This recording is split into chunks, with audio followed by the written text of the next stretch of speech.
we begin in 3, 2, 1.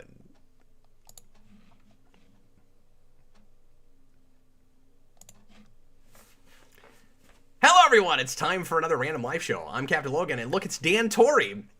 Hello, everyone. Dan and I decided to do an impromptu show, just sleeper dropping, not telling anybody about it, about the future of Spider-Man. This is at least the 19th time that we've done this together. We used to make these videos a lot, because you'd have a new Spider-Man film and then a bunch of like rumors and news and stuff that would come out, and Dan and I would be like, oh, we've got all these fascinating notions of things that they could do that we know they'll never do. Yeah, let's make a video and talk about it. We got a lot of mileage out of Sony Pictures just being like a company in chaos and not knowing what to do with Spider-Man. Yeah. And now we're in a boat where the exact same thing might be happening. And yeah. Things are just so up in the air and bizarre and random right now. So I called this a speculation cast because that's what we've always done with this. We'll tell you what we think ostensibly might happen, or that or that we'd like to see happen with a Spider-Man on film. But Dan, I want to open this just with a big giant question mark. I cannot begin to tell you the future of this franchise, or even if it will morph into some other franchise down the road. And I've probably said that before, that I can't begin to guess. I really can't now. Anything is possible after everything we know already about No Way Home and weird rumors circulating about what might happen after that. The thing that's come out the last, couple days, somebody mentioned on the Captain Logan show, and you brought it up to me too, Dan. The thing that Tom Holland said about this kind of already being the end of the MCU Spider-Man franchise, and it would have to be something different later, which is leading me and everybody else, I think, to say, okay, that suggests at least that the contract is about to be up between Marvel and Sony. Is that happening? So I don't know, man. Take us anywhere you want to take us, getting started with this whole thing, Dan. Yeah, I think the comments that Tom Holland made are very interesting, because he said that, and in addition to that, he also said the actors that are a part of the cast want to move on and do other things with their careers. So I think we might get into some kind of a situation where Tom Holland leaves the role and they wait for him to grow up a little bit and then have him come back in the Sony version. Because we saw from the barely a film Venom 2. At the end of that movie, they established that at least in some way the Sony Spider-Man universe is connected via the multiverse to the MCU, and Venom's gonna cross over into that in some capacity. So I would imagine they're gonna do some kind of in No Way Home, Spider-Man ends up being in his own universe rather than in the universe with all the other characters, but I don't know. I guess we'll see. Yeah, and we're going to say that a lot tonight, probably, but I'm expecting Spider-Man to either wind up in Venom's universe, or, as you say, to be in his own, or for us to maybe, I don't know, could this happen? I would think that they wouldn't want to confuse the issue too much, but I could even see Sony go, here is the same actor playing a different version of Spider-Man in a different universe that will sometimes cross with the Venomverse. I could even see them doing that. Yeah.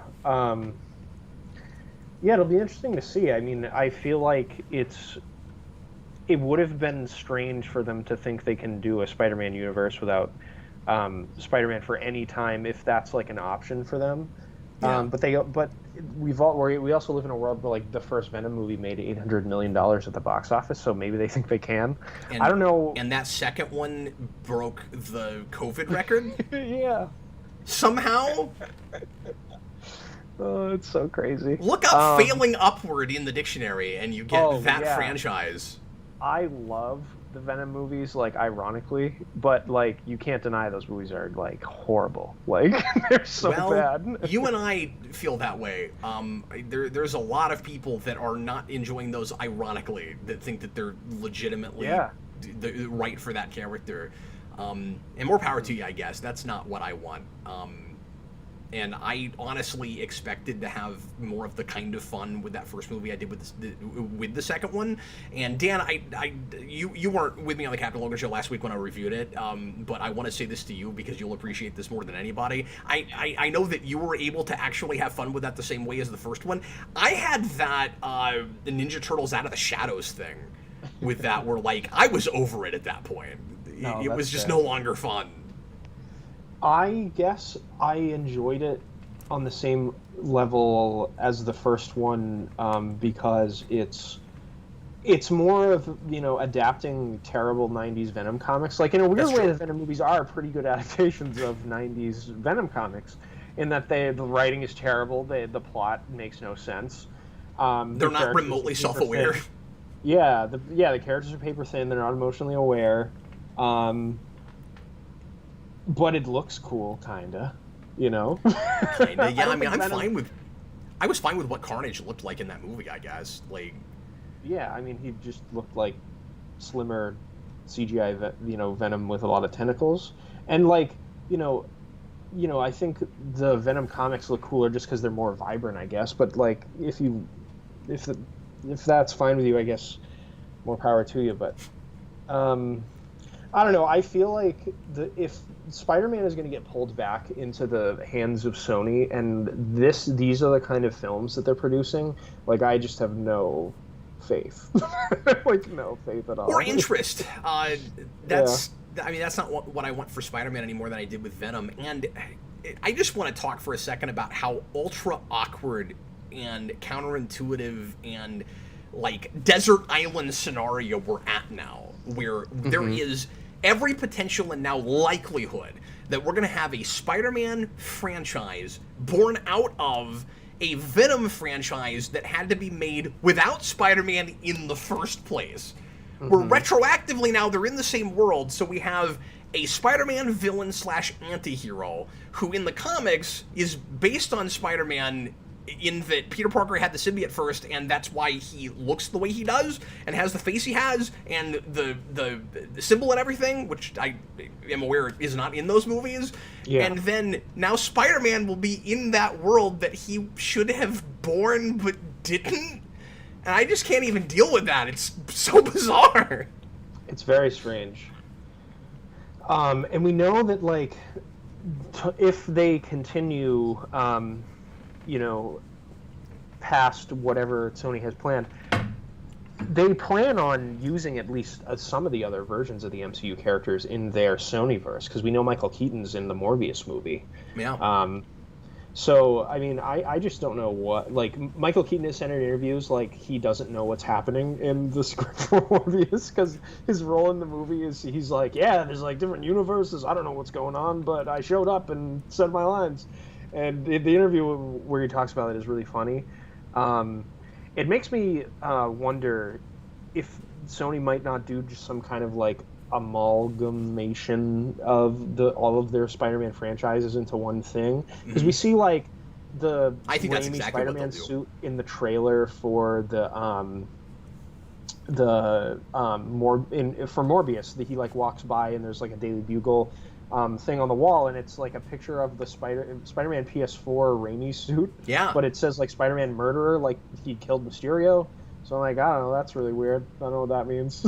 So what you're suggesting, because I still think there's an outside chance that they'll be too big for their britches and they'll go, we have a shared multiverse where we're going to do the Spider-Verse thing, and we're not going to continue to include MCU stuff because we don't have the contract with Marvel anymore, and we don't think we need them anymore. So everybody that we introduced in our movies made for the MCU, we still have the rights to use those characters played by those actors if we want to.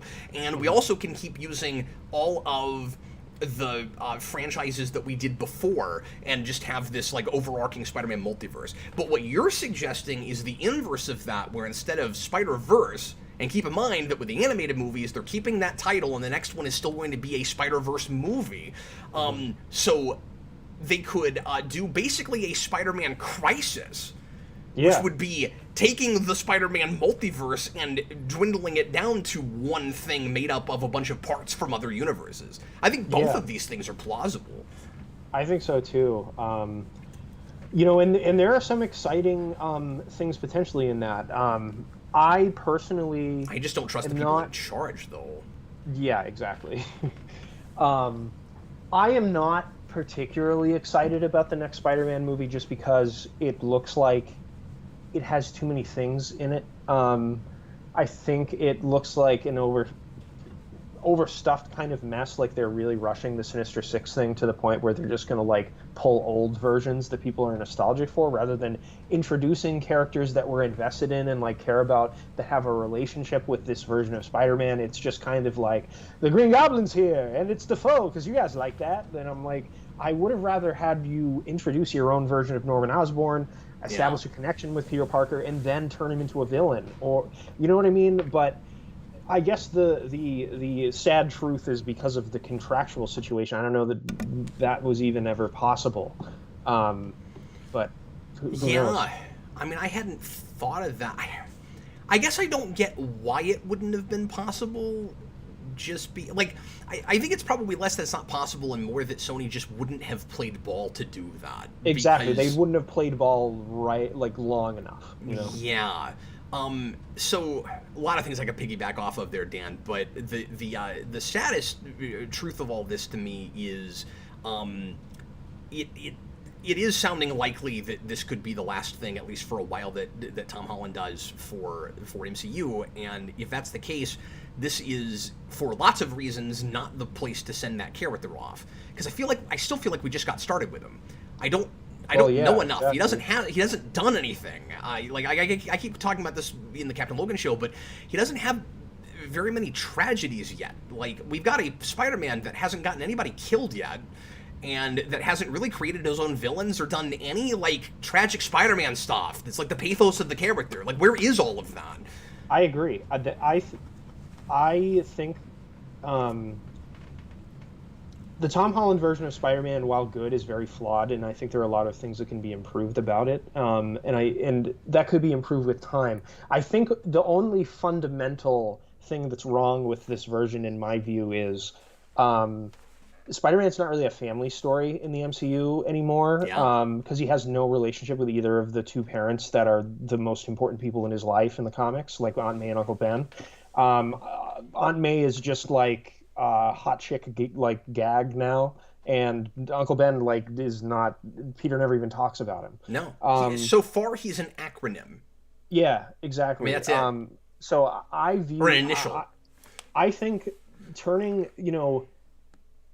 the interesting thing I think about Spider-Man: Homecoming is, instead of Uncle Ben, we kind of get evil Uncle Ben in The Vulture, because Uncle Ben is like a blue-collar, working class guy that wants to make an honest living for himself. He's a bridge worker in the comics, and Peter Parker gets those like blue-collar values imparted on him by Uncle Ben, his surrogate father figure.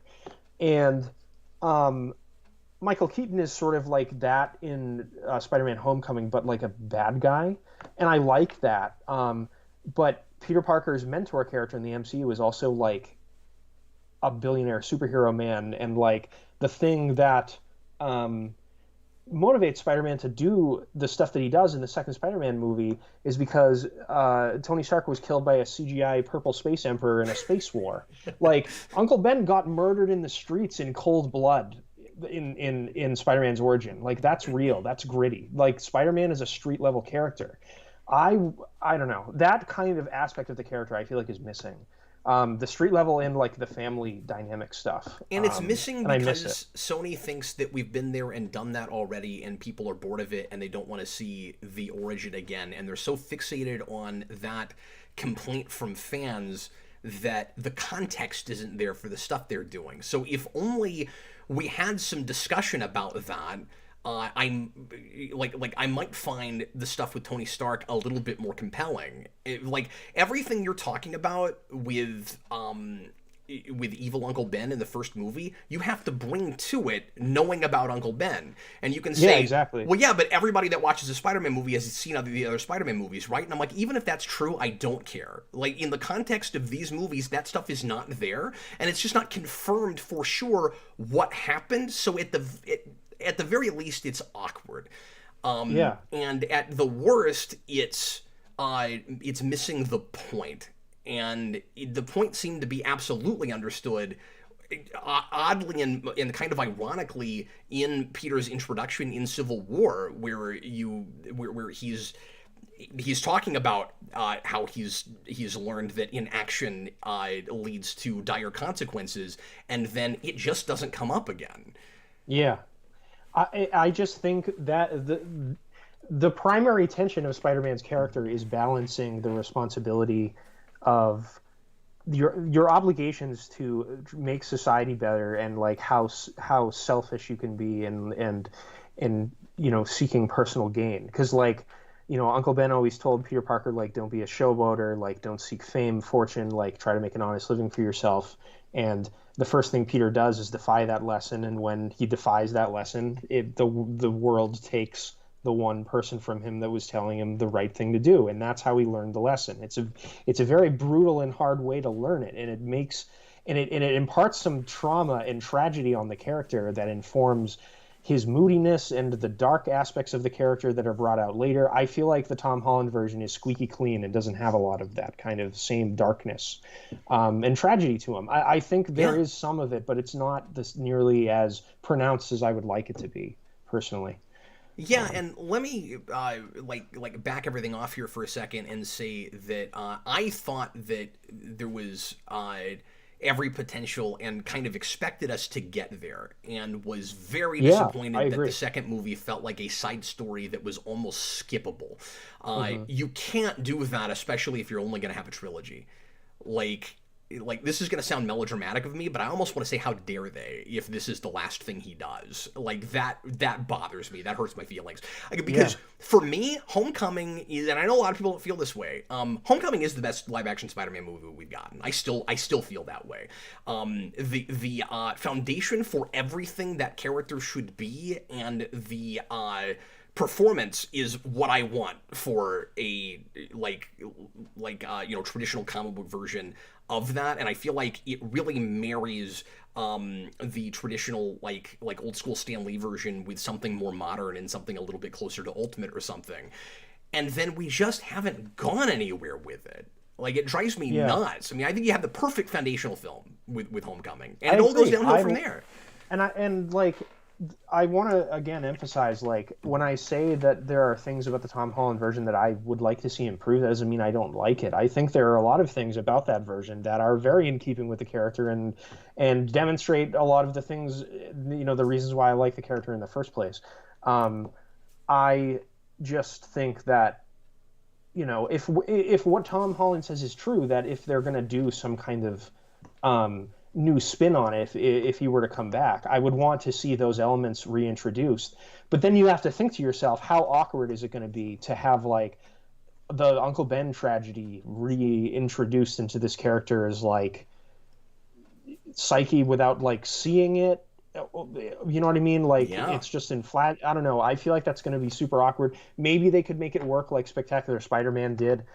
I don't know. I don't have faith in these people, but I guess we'll see. I don't either. And again, I don't want the minds behind Venom, and I don't know what Morbius is going to look like yet, of course, but like, I don't want the folks making those movies to necessarily be in charge of Spider-Man again, because I didn't hate Amazing Spider-Man 2 as much as a lot of people did, but there were a lot of things about that, obviously, that were a misstep, and it seems like they took all the wrong lessons or didn't learn anything from that movie, and then went on and did Venom, and it's just more absolute insanity, and feels like a movie made 15 years prior, and all of that. And like, if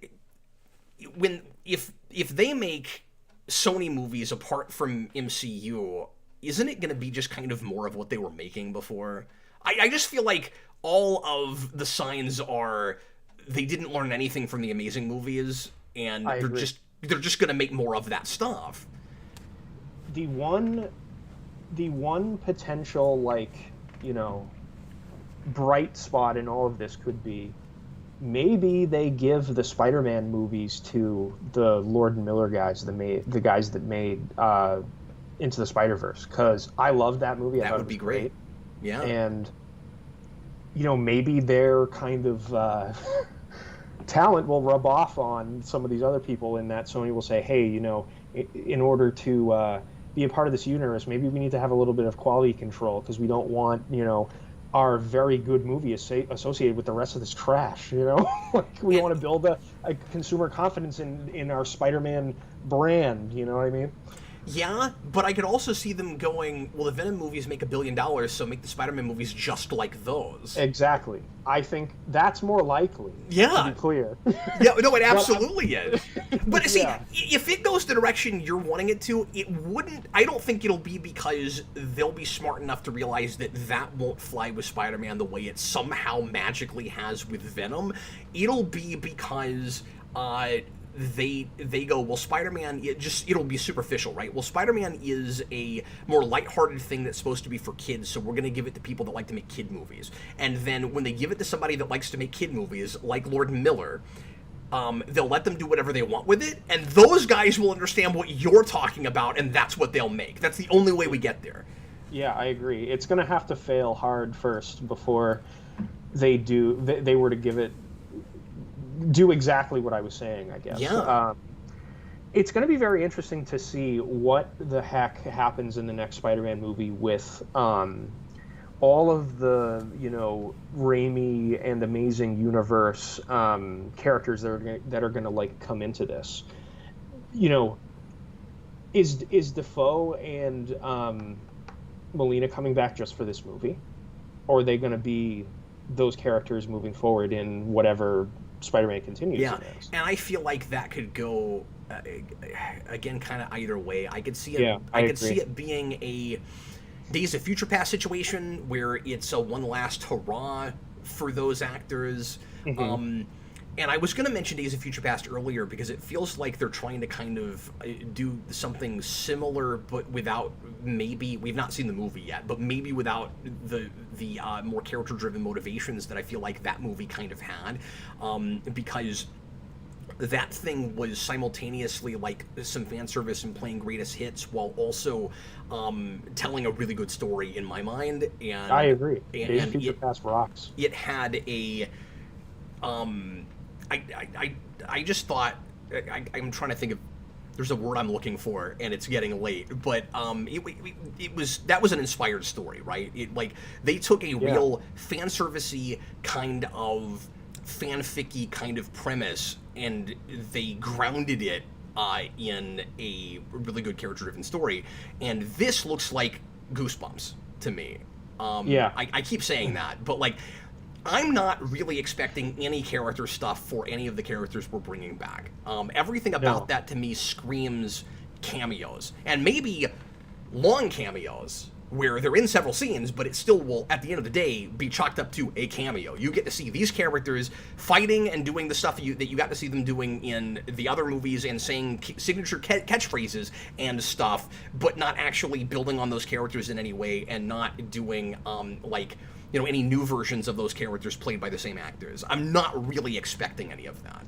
But it's possible that if it's really popular, that then Sony will go, well, okay, that's where the money is, so we do have to bring back Molina as Doc Ock, and if they do the Spider-Man multiverse thing, they could have him play a different Doc Ock if they want to. I mean, the nice thing about the multiverse idea, if they do that, is they actually, if they play their cards right and were smart about it, they could have different tones for different movies more easily through different universes, and they actually have a better shot at doing that than the MCU has, and they might not be as formulaic if they were smart about it. Yeah, it's so sad. Like, I just wish we could make Spider-Man movies again. Like, one of the other things that I think could be improved about the MCU version, especially in the second movie, is this is the second Spider-Man movie in a row, and the only time we really get this is the beginning of the first one. Spider-Man is a character that is the consummate New York City superhero, and the second movie is in Europe. The third movie is some multiverse Doctor Strange tie into we're going to eventually do Secret Wars thing and the overall plot of the MCU. I would just like a movie where it's like Spider-Man in New York City. Like, it doesn't have to be all this other crap and serve all these other oh, we need cameos from all these actors from all these old movies. Like, just make a story about Spider-Man, please. I don't know. But Dan, we've already done that. Yeah, that's why we can't do it. We've already done that. We've done it too many times. It doesn't appeal to people anymore. Yeah, I suppose. But it does. Yeah. Yeah. They're not right about it, but that's the conventional wisdom. You're absolutely right. That's what it is. I don't know. I would just really like to see if Sony's going to take back Spider-Man, I would really like to see a sort of back to basics approach. If they bring back Holland, fine. If they don't, whatever.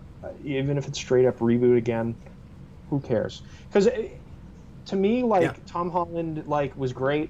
My personal favorite actor that's played the role so far is Andrew Garfield, and I didn't think anyone would even get as close to as much as I liked him, and Holland does get close. So I'm not I'm not foreclosed to the fact that he could be played by someone else soon, and he will be probably eventually, if we're being honest. Either if you're going to straight up reboot, do something a little bit more in tone with the Venom verse in terms of the dark look of it. Do an 80s Spider-Man thing with the black costume. That'd be fantastic. That'd be awesome. Yeah. They could lean into that, but they've got to be a little bit more mature about it than they have been with Venom. Absolutely. Yeah. Because Venom tries to be an MCU movie badly. The first movie doesn't know if it is in that universe. Yeah, and then the second one is just straight up the relationship between Eddie and Venom is MCU comedy, and they're in a relationship with each other. Yeah, they're just an angry married couple, and it's a sitcom masquerading as a multi-million-dollar movie. Exactly, just Ant-Man or something. That's a Paul Rudd movie, with shrinking effects, Although I'll say, but it's better made. But Ant-Man looks like Iron Man compared to Venom because it feels a lot more sober, and those are silly. Yeah. No, absolutely. The big mercy with the Venom movies is that they're not a weekly half-hour sitcom. Yeah. That's the mercy, is that if you choose to watch them, you only have to sit through an hour and a half to 2 hours of that. I kind of would love if Venom was a half-hour sitcom. I would kind of love that because it would be terrible and it would be amazing. But how long would it be fun, though? I couldn't deal with more than one movie of this. The novelty of that already wore off on me. Kev, we've only had Venom fight a gray Venom and a red Venom. There's so many colors of Venoms that he needs to fight. That's true, but then why does it have to be a sitcom? Why can't it be a Sentai now? It should be Power Rangers at that point. Oh my god, Venom, he bites the head off of, all of these other colored Venoms and then they join him. That'd be amazing. That sounds great. He gives powers to 5 deserving symbiotes. Well, yeah, I mean, that's the funny thing, right? In Venom 2, they set up Toxin, which is just, red and black Venom. And then all the articles online are ooh, we want Anti-Venom to be the next villain. It's all of the villains are different colored Venoms. Can we get something else?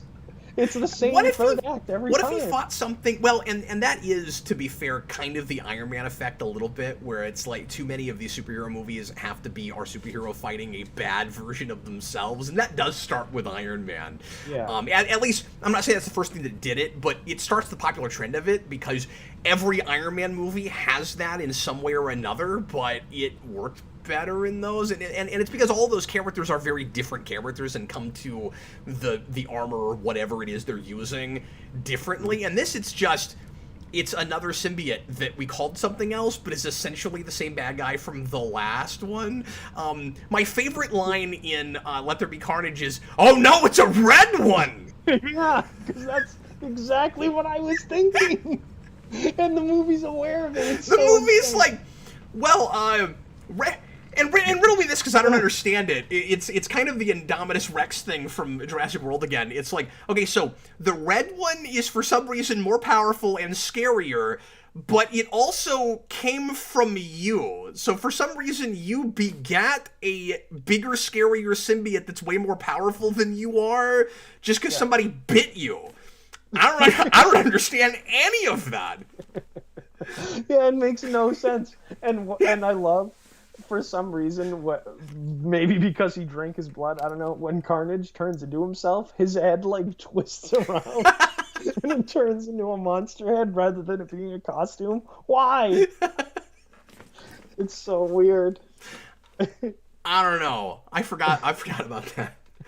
Let me ask you this, getting back on track a little bit. A lot of people seemed genuinely surprised and really excited when the after credit scene, which is one of the most bizarre after credit scenes in anything. Let's set up some mythology stuff. No, psych! It's gonna be set up for the next Spider-Man movie. People were surprised about the reveal that we're definitely gonna see Venom in that movie. Did not remotely surprise me. I was like, of course that's what we're doing. Like, I was kind of surprised that he's going to be in this coming movie. I thought they would do it eventually, but they would save it for like a Venom versus Spider-Man movie rather than doing it in No Way Home or whatever. But it looks like that's what they're doing. Like, he's just going to be in that movie. He's going to be in that. I really thought that they would pull in everything they could pull in, and it would be like CW Crisis. And as soon as when I saw that trailer and I had that Goosebumps thought, immediately I went, okay, it's going to be like that, where they're going to reference everything. And it's going to be the R.L. Stine thing. And then as soon as that happened in Venom, I was like, yep, see, I was right. It's just Goosebumps. They're going to reference everything. Like, yeah, well, that's the thing that I think is weird. Like, so I don't know how interested I am in seeing a movie where Peter Parker fights versions of villains that have no relationship with him.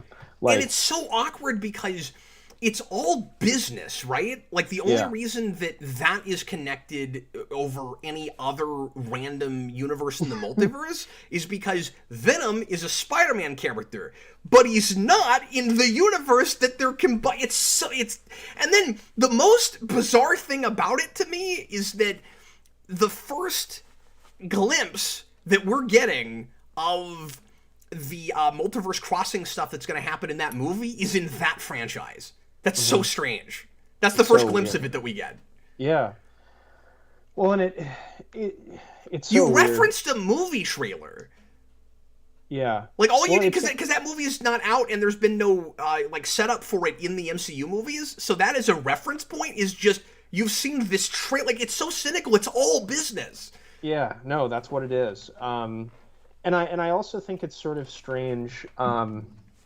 Just from like a storytelling standpoint, like the next Spider-Man movie, the premise is like, you know, Willem Dafoe, Green Goblin, for some reason wants to kill Tom Holland's Spider-Man. Like, I don't understand what would motivate these people to go after him or him to like go after them. What is like Tobey Maguire gonna like show up and like be like, oh, like, all my evil ex-supervillains are on the loose. Let's go fight them. Like, is that going to be the plot of the movie? So, again, and I know I keep repeating myself, but with the trailer, it really, and I don't think this is exactly what will happen, in the trailer, it really watched like the Goosebumps thing, where it's like, we open up a book, and then all of the monsters from Goosebumps books show up and just start attacking people for no reason. Like, that was the sense I got looking at that trailer, was Green Goblin is attacking people because he's a bad guy, and they do that.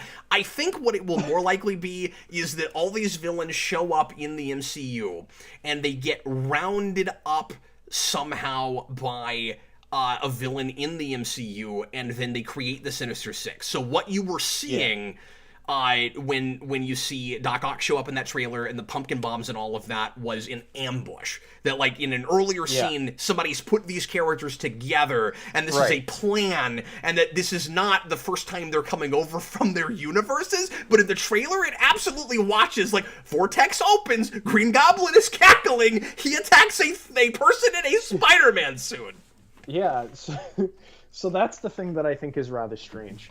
Because I'm of the persuasion, I think there's no way that Tobey Maguire isn't in this movie. I think he's absolutely in it, in some capacity. I don't know if it's a cameo, if he's like, you know, if it's like Spider-Verse where he's sort of like a dual protagonist for a while or whatever. But I think he's going to be in the only way he's not there is if it's an Olsen twin situation, where he just refused to come back, like didn't want to do it. And so, like, if You can't tell me that they didn't offer him bazillions of dollars to be in that movie. Yeah, So the only way he's not there is if he said, I don't even want your firstborn child, I'm not doing it. Yeah, exactly. Yeah, and I don't think Tobey Maguire's been doing a lot in recent years, so, I mean, this is probably a big gig for him. Not for any particular reason. I don't know like what has happened to Tobey Maguire's career, if it has even stalled. I have no idea. I just haven't seen him in a lot of movies in recent years. No, I don't think he's been acting, but I don't know that for sure because I've not been looking at his stuff. Yeah, but no, I'm with you. He's in this unless he decided not to be. Yeah, which to me is also like. And do we have for sure confirmation with Garfield? I feel Garfield like I heard that he's in the movie, but like a bunch of pictures have leaked of him in the movie supposedly. So I mean, who knows? I guess we'll see. Yeah. Yeah. I'm still in that place where I don't trust anything until I see this movie, with the exception of stuff that we saw in the trailer. Because for a long time we kept hearing like this actor is definitely in this movie. Oh no, they're not. This actor is playing a new version of the same character they played before. Oh no, it's the original character. I'm so done with all of that. Like, I know this is a speculation cast. I'm not interested in any of that anymore until I see the movie, because I don't trust anything until we get there. But yeah, Garfield, I'm like on the fence about. Like, Tobey Maguire's franchise has like nostalgia behind it, obviously. They could just be like bringing back Jamie Foxx's Electro, like, because he's a cool guy, and like, you know, it would be cool to have him in the movie, and he happened to play Electro before. I mean, I don't know. I guess we'll see. But I think it would be kind of awkward if he comes in and he's playing a totally different version of Electro, but we have all these references to the Raimi movies, and we're doing the CW Crisis thing and the same thing that DC is doing, where they're just roping in every old franchise through multiverse. It would be really awkward to me if we're doing recasting of characters on top of that. It's a variant. It's the multiverse. Sure. Plot gimmicks everywhere. Anything can happen. Yeah, they can do anything. It doesn't have to make sense anymore. This is the MCU. Well, and how lazy do you get to be at that point, where like nobody can? Well, yeah, exactly. Nobody can criticize anything you do anymore. When you cast anybody or bring in any character, you just multiverse, whatever. Like, it doesn't matter how contrived it looks. And the Venom thing looks so super contrived to me, but I can't complain about it because multiverse. And I hate that. Yeah, it's I hate the how plot gimmicky both companies are seemingly getting with their movies. Mm-hmm. I thought the last episode of Loki was awful and like ruined the show for me, kind of. A lot of people had that. I was so unsure of what to think about that. I watched a 35-minute conversation that should have been 5 minutes long, and I was so like kind of numbed by it that I didn't even remember what the conversation was about exactly. I just got to the end of that episode where I was like, I think overall I really liked that show, but I just don't know what to even make of the end of that, except, we're setting up multiverse things, and we're setting up Kang, and yeah. Yeah. I just would like something that's a story that has a beginning and a middle and an end. And we didn't have to do setup for like 25 things by the end. Because I don't know. I just felt like Loki to me felt like a very compromised show. Like, they had some very good ideas. I thought there were some great individual scenes and episodes in that show. And it's quirky, and there's a lot of really fun, like, out there sci-fi stuff. And absolutely.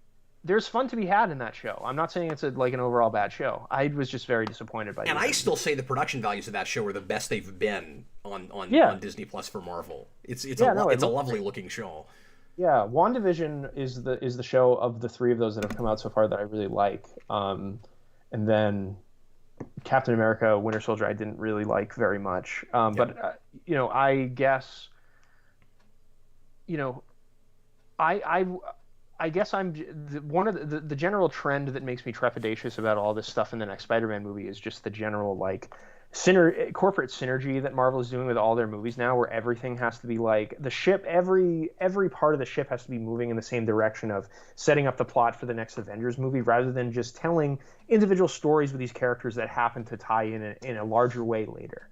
And the sad thing to me is, and I don't mean to sound prudish when I say this, but it's working. And that's what bothers me about it. Yeah. Is like you talk to average Joe moviegoer or obsessed MCU fanboy that didn't grow up with comics, and what they love about the MCU is constant cross pollination of story threads and things, and that's a novelty that has completely worn off on me. And I think some of that is because I don't think it was done as well as a lot of people think it was, going all the way back to Phase 1, where people talk all the time about how great it is that Marvel had a plan all along. I'm like, did they? Like, sort of. They had a plan to eventually make movies of all the Avengers characters and put them together. Yeah. Like, that was their plan. That's what they had. Yeah. And people just act like everything was always leading, and we like to ignore set up things that we had to retcon, and whole ideas that we just dropped. And I know I go to this too often for people, but like the fact that Thanos was very clearly a totally different character when he was first introduced, and they completely reinvented him, and all of that.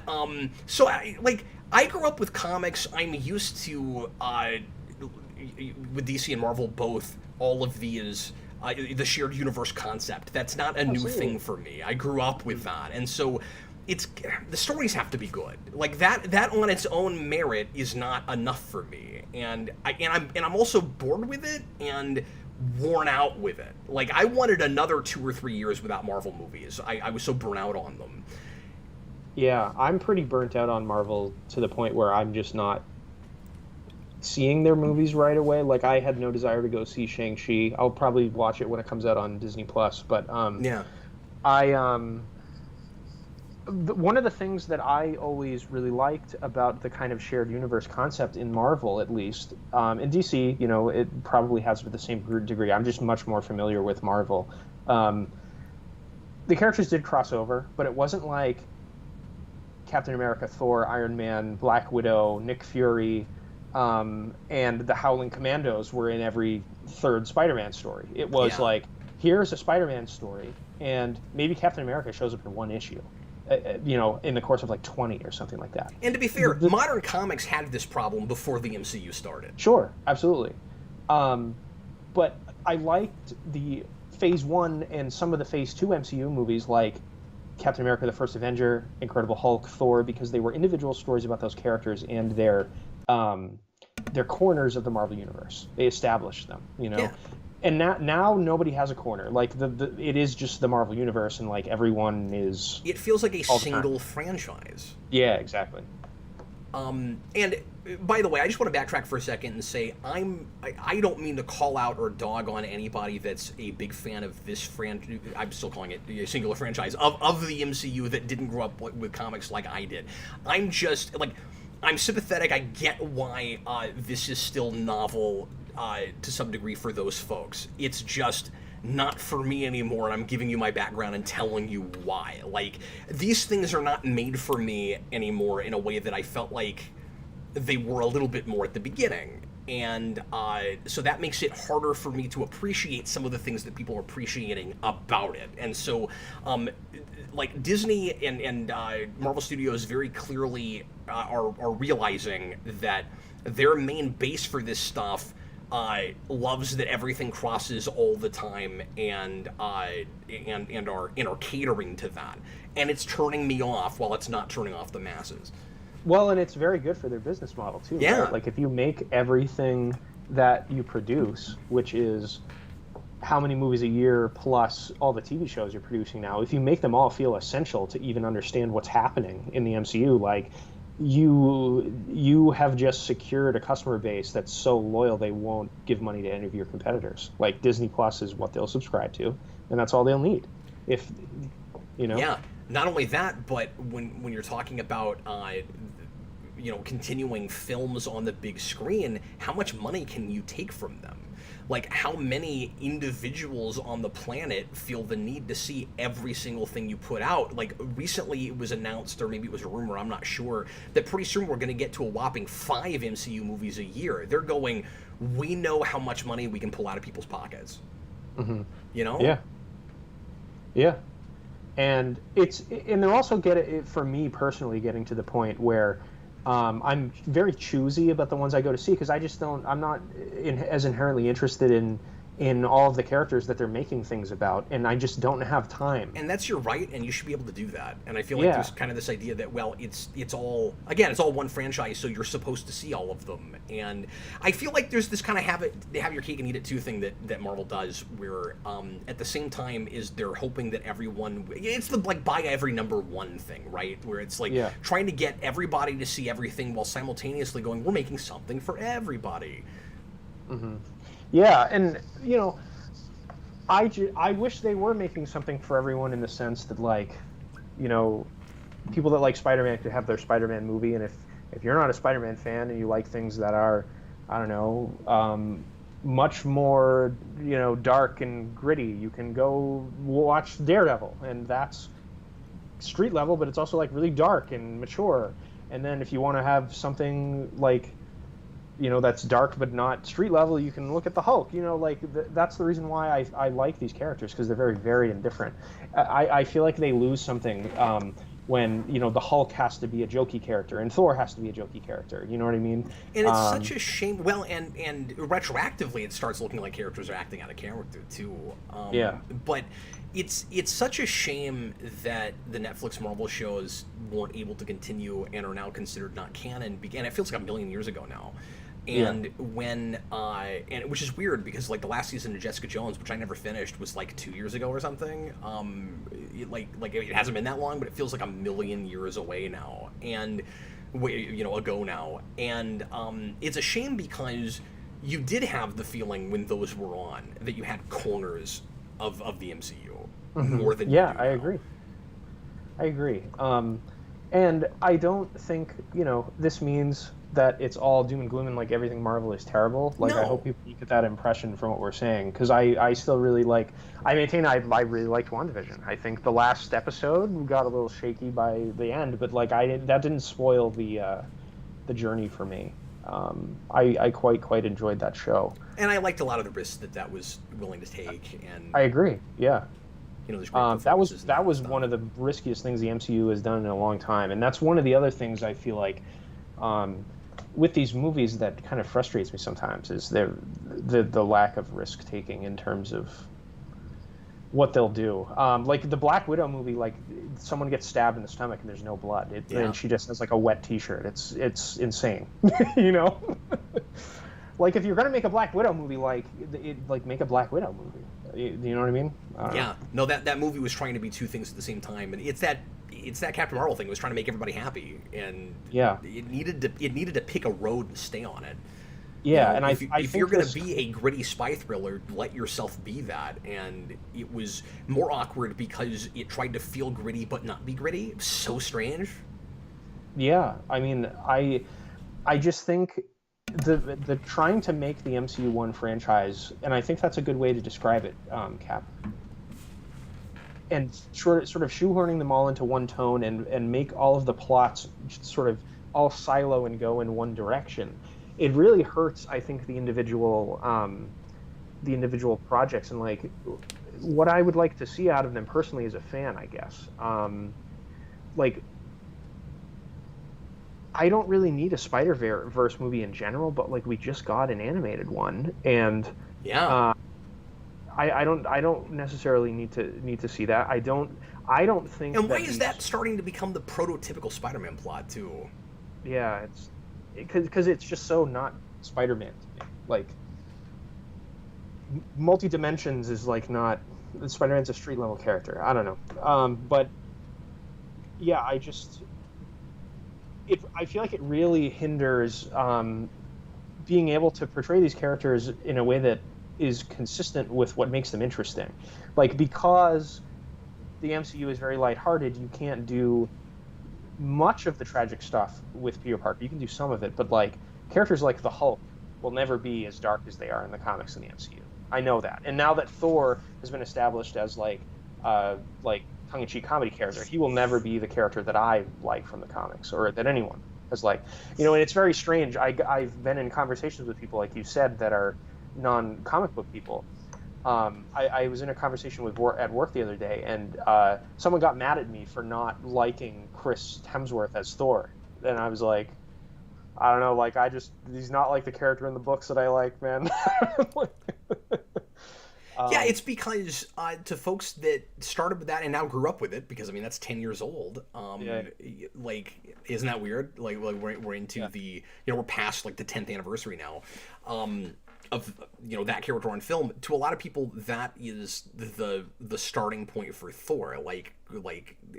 He created that character, but you're looking at it as adaptation. Exactly. Yeah.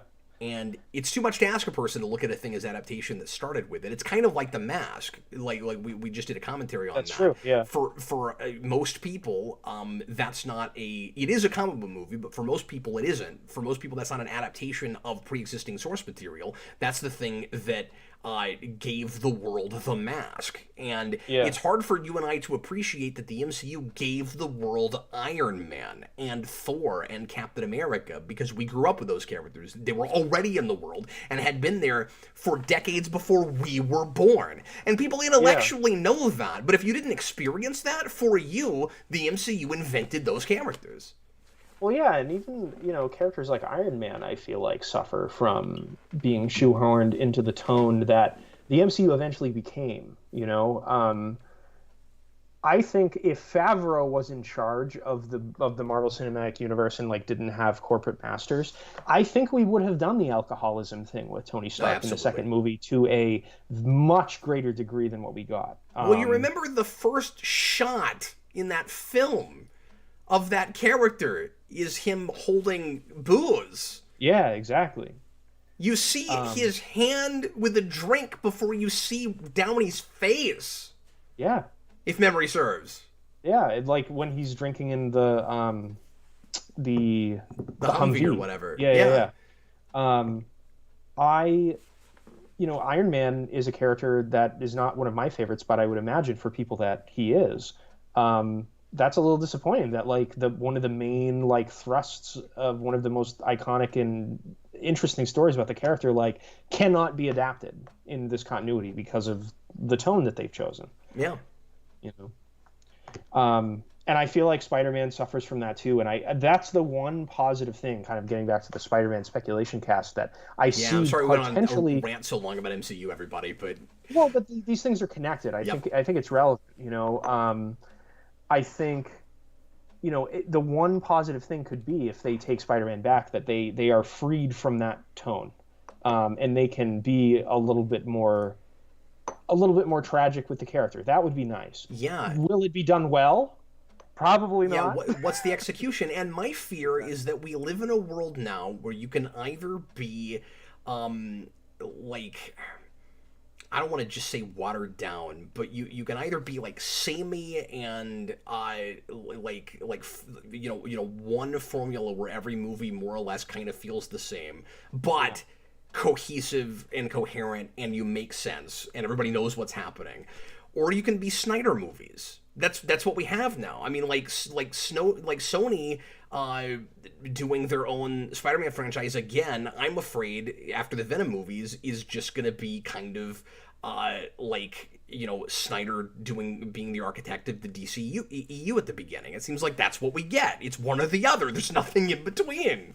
Well, and the thing that's worse about the Sony universe is... And obviously that's not true with some of the movies DC is making now. I realize that. But I'm just saying that by and large, it just feels like you either get bat stuff crazy or you get, makes sense, but, kind of solid. Yeah, and I think one of the things that's worse about the Sony thing, potentially, is, at least in the case of Zack Snyder, say what you will about his creative choices, at least he's a creative person. Yeah. Yeah. Kevin Feige is a movie producer, but he seems to have some creative bones in his body. I mean, you wouldn't be able to make movies that people like this consistently and be this successful without having some sort of acumen for what makes a movie at least appealing to people. You may not be, Alfred Hitchcock or Stanley Kubrick, but he knows how to make a competently made action movie, have all the proper story beats in order to get people engaged. His movies are never anything like Venom, No, they're movies. Yeah, exactly. I think that stuff like Ragnarok is a step in that direction, but even that's not Venom.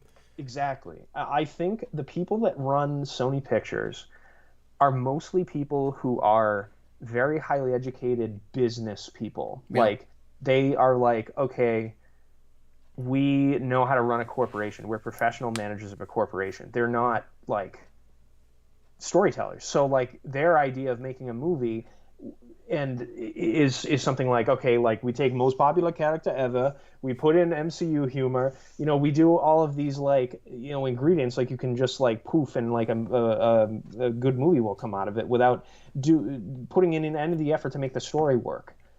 Just hobbling something together to to dress up all of the elements that they think will appeal to people. You know? And I think that's what Warner's turned into. Yeah. At some point, and I think that they've learned some lessons maybe, but like they started from a different place where they were like, well, we realize we're business people, we're not storytellers, we'll give this to somebody that it is, and then they just picked the wrong person, and then they had to like like turn tail and try to fix it as not creative people, which is how you end up with things like Suicide Squad being edited by trailer people. Yeah, exactly. And it's going to be interesting to see like what the other Sony Universe movies are. Like, will they have tonal variety amongst their spin-off movies? Will Morbius be as insane as Venom? Will Kraven be as insane as Venom? And then the question is, if they get Spider-Man back in their stable where their Venomverse is also a Spider-Verse or whatever, are they going to keep greenlighting a bunch of random spin-off movies when they don't have to? Like, they've mostly done that because they couldn't use... they couldn't make their own Spider-Man movies. They had to be tied to the MCU. So, like, why would they even keep making those? Or why wouldn't you at least put them in a Spider-Man movie first and then spin them out?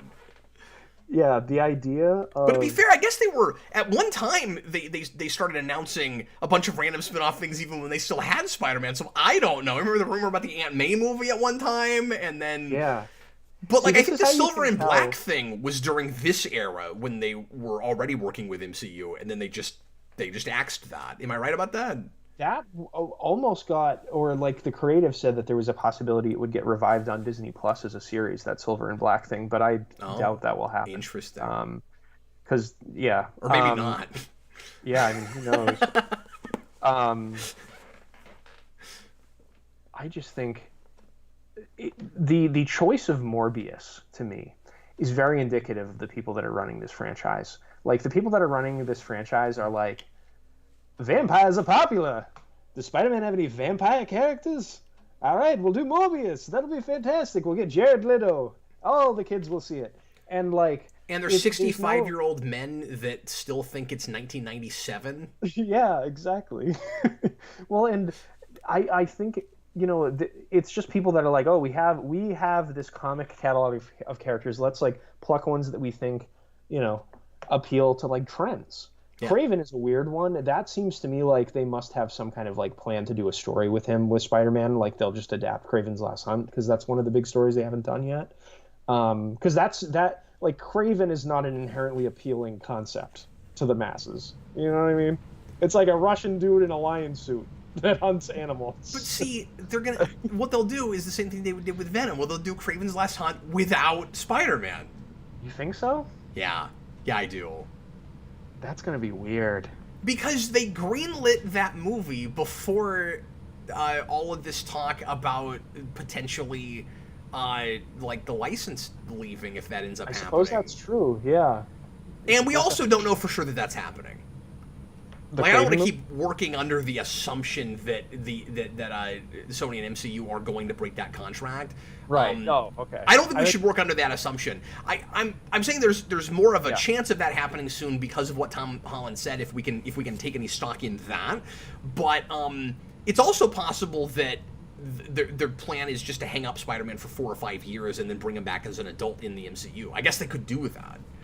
They could, and it seems to me like that's what Tom Holland wants to do. He wants to go do other things, which I don't blame him. I mean, well, that sounds like the Star Wars situation, where like all those actors are just ready to continue their careers doing something else now.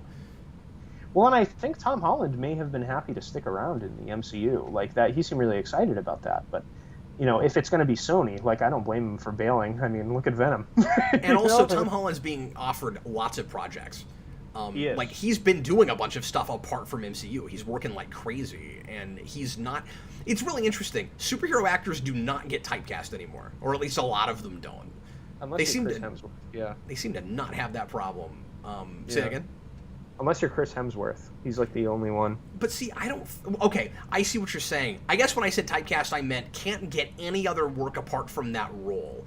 But Hemsworth is getting other work. They just keep casting him as goofy Thor, where he doesn't get any written dialogue. Like, well, no. They keep casting him as his character from Ghostbusters. That's the origin of all of this. He basically played his Ghostbusters character in Thor. Yeah, that's what it is. That's true. So a couple of quick, kind of unrelated points that I wanted to make earlier, but piggybacking off of that, I think it's so ironic with what you were talking about earlier that you thought that the MCU would maybe be in a better and more creative place if not Feige, if what's his face, Iron Man director. Favreau. If Favreau had stuck around and been able to continue making movies and being more of an architect of all of this, and the first movie in the MCU is largely improvised. I think that's so interesting. Yeah. Yeah, and I think, like, it speaks to, like, how much, like, Favreau and Downey were, like, into the character and, like, got at least the version that they were creating. You know? Because I think Robert Downey Jr.'s version of Iron Man is different from the comic book one. Like, there's more of his personality in that character. But I think the core of the character is pretty much the same. Yeah. Like, he's much more sarcastic and stuff like that from, pre-Downey Iron Man stuff that I've read. Yeah, because now it's all either a hybrid or just straight up Downey Iron Man. Exactly. I mean, even Earth's Mightiest Heroes, like, they just got an impressionist for that show, yeah. Yeah. But I also wanted to mention another kind of strange irony, which is we're getting the whole multiverse thing with both MCU and DCEU, and both of them in very strange ways begin with Michael Keaton. And I don't understand how this happened. Like, the first glimpse at all that we got of potential multiverse stuff, and I said from the beginning, when we knew that multiverse stuff was happening, that it had to have been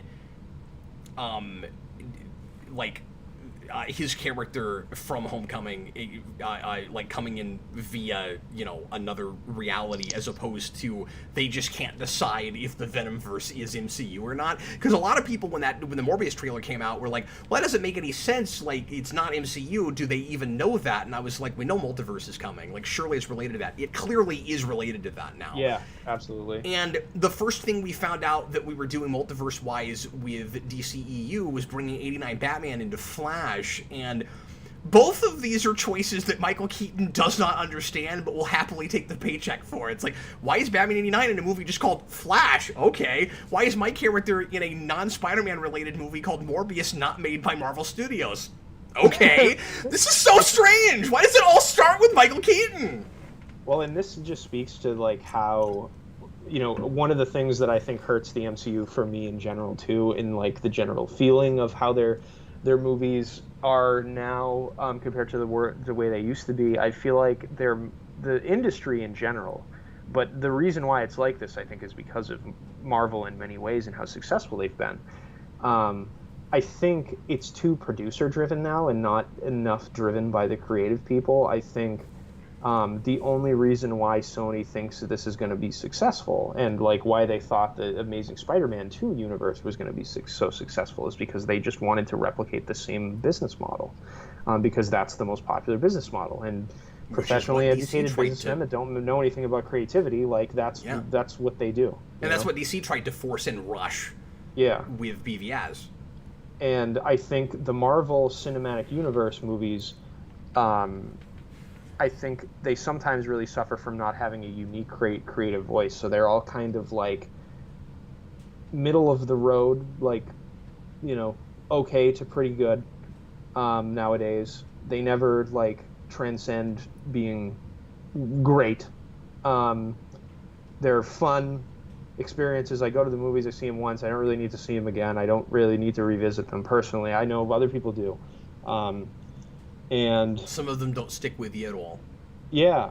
I mean, there are exceptions, obviously. Yeah, yeah. But that's just the way I feel about many of them. But I mean, the last really great, and not everybody even likes this movie, of course, but I mean, the last really great MCU movie for me was Infinity War, and for me, more Black Panther. Yeah. Like, for me, the last truly great MCU movie was Black Panther. Yeah, I'd say not everybody's going to agree with that, but that's how I feel about it. That's what I would probably say, either one of those two as well, because I really like Black Panther and I really like Infinity War. I didn't like Endgame at all, so I wouldn't say that one. And then all the stuff after that I feel like is pretty forgettable. Yeah. Except for WandaVision. I mean, to be fair, there's... Yeah, I mean, when you're counting in... Oh, no, because, Far From Home was after that, and I did like Far From Home quite a bit. I have liked it less and less every time I've seen it, and then I watched it with DJ, which was a mistake. Oh, does he not like that movie? No, with a passion, and he's right about everything, I think. But some of it he's just more on about than I am. But interesting. I have liked it. Again, my big thing with that is just it's a side story, and we might only get 3 movies. Like, drives me crazy. The greatest thing about the MCU movies are the villains. The Vulture and Mysterio are the best thing about those 2 movies. Which is so weird, because you wouldn't say that about any other Marvel franchise. Because very often the villains have been the weakest thing about a lot of their movies. I agree. And with Spider-Man, that has not been the case. Now, to be fair, they've stepped up their villain game a lot in the last, I'd say, even 4 years. Right? Like, Killmonger's a great villain. In my mind. Like, they've stepped up their villain game. And I know that I have a thing with Thanos that a lot of people don't have, but like I don't like their Thanos. But even him, with all of his flaws, he certainly got a gravitas that most of their villains were completely lacking before that. And I'll never forgive them for Malekith. Well, and Thanos was cool in Infinity War because they actually spent some time like developing him. Like, a lot of the other MCU villains are just like maniacal laugh bad guys, like Ronan from the first Guardians movie or something, you know? Yeah, but the problem is, I wanted Thanos to be a maniacal laugh bad guy who also had some dimension and was interesting because he was evil, and they just weren't willing to do that. When I say maniacal laugh bad guy, I just mean like, I'm bad because I'm bad kind of bad guy, you know what I mean? Like a cartoon villain. That's sort of what I meant, but yeah. But Thanos has that and is also interesting. That's what's great about Thanos. Well, yeah. I don't know. I'm just very like unsure and like trepidatious about the future of Spider-Man in a way that I didn't really expect to. After the last movie, like after enjoying the last 2 movies quite a bit, despite like their flaws, I expected to be looking forward to this one much more than I have been, to be honest, which stinks, you know. I feel the same way. So I apologize that we're an hour in and we're finally answering some super chats, but just the natural direction of that conversation, I was having a hard time working them in.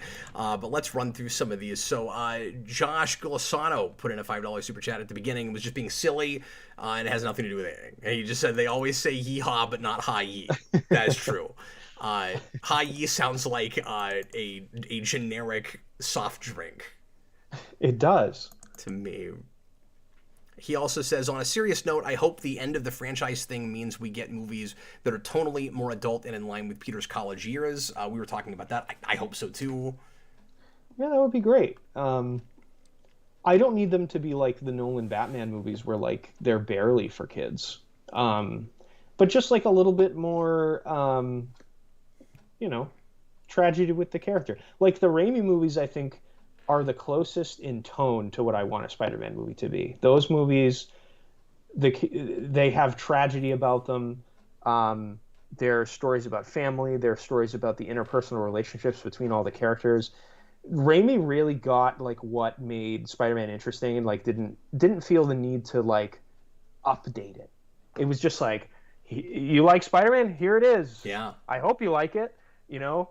If you don't know what Spider-Man is, hopefully you like it. And if you don't, you don't. And like, it was just very earnest. And like, that's what I fundamentally want about a Spider-Man movie. Some of the execution, I get like people's execution issues with like their relationship stuff between him and MJ. And I don't think Tobey Maguire is I think he's probably the worst actor for that role of the 3 that we've gotten so far. But those remain my favorites because of the tonal stuff and like the fact that it's actually about with great power comes great responsibility, not just in theme, but also in like we see the character learn those lessons, you know? Yeah, and I just wish that we could get that tone with something more akin to the writing we got in Homecoming. Like, I think agree. you marry those things and it's perfect. I agree. Yeah. Billy the Kid Lawrence. Sorry, what? If you could have, in my mind, Andrew Garfield in the role, but younger, like Tom Holland, with the MCU connection and of the MCU version and the tone of the Raimi movies, that would be perfect. It would be a Frankenstein Spider-Man. Yeah, if you had Doctor Strange powers, you'd be a madman. Like, yeah, exactly. Frankensteining everything together. Billy the Kid Lawrence, found of the super chat. Okay, this is nuts. Calling it. The reason Norman says "oh" before the glider hits him in the Raimi films is because that's what he gets sent back from the MCU in No Way Home. And I wouldn't put it past him. You know, that sounds like the worst idea ever, but they're also like making Doc Ock evil after he sacrifices himself in the river in Spider-Man 2. So I would not jump the gun on that. And I've been saying this all along. I think these characters get pulled out of their movies in the middle of their movies. Some of them, and not all of them. Molina said he's getting pulled out of the moment in the river. That's what he said in the interview. Oh, I didn't know that. So that's what he said. He said it picks up with Doc Ock then right he after. Turns back evil after that? Okay, I'm with you. That doesn't make any sense. Yeah. I mean, we'll see if they make it make sense somehow, but I don't understand that. This all sounds potentially really superficial and bad, and I agree that it's played. I hope there's more care given it than it sounds like there will be. But boy, I don't trust that.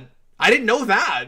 Yeah. I don't trust it. It would be interesting to see if Marvel's like branding would at all be affected, like consumer confidence, if like their flagship character, like Marvel's flagship character, has a crappy movie in the MCU.